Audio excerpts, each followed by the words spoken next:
je voudrais dire ici que dans le cadre de la gestion de nos frontières, le Conseil des frontières tient une session 2 fois l'an et la présente session, qui est la première de l'année 2021, va nous permettre de faire un tour d'horizon de toutes les questions qui ont trait à la gestion de nos frontières. Pour nous, la question des frontières n'est pas une question vraiment à voir de manière si affective,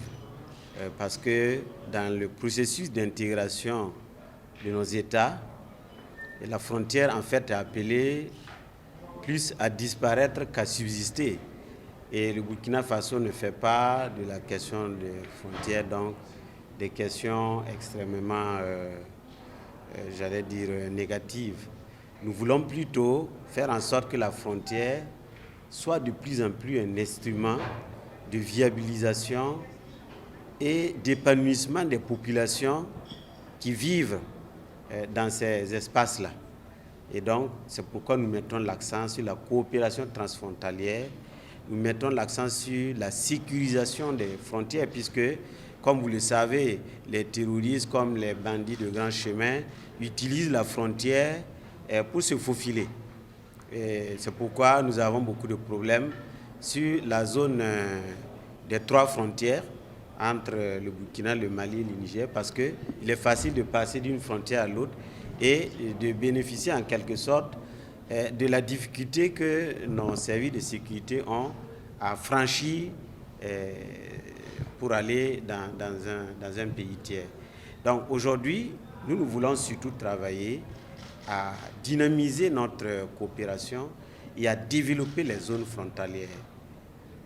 Néanmoins, il subsiste quelques dossiers qu'on peut appeler des différends, tout simplement parce qu'on ne connaît pas le tracé exact de la frontière. Et donc, il faut travailler à délimiter, soit par une commission mixte paritaire comme entre la Côte d'Ivoire et nous, pour déterminer avec exactitude le tracé, soit par une instance judiciaire, comme c'est le cas entre le Burkina Faso et le Bénin, où nous avons décidé de saisir la Cour internationale de justice afin qu'elle puisse se prononcer sur le tracé au plan juridique. Donc voilà, maintenant, si nous avons évoqué des difficultés au niveau de la sécurisation, c'est au regard de ce que je disais, du fait que nos infrastructures sont encore insuffisantes. Les infrastructures au niveau de la sécurité et au niveau de nos administrations sont encore très insuffisantes et très faibles, et cela profite à ceux qui veulent utiliser les frontières pour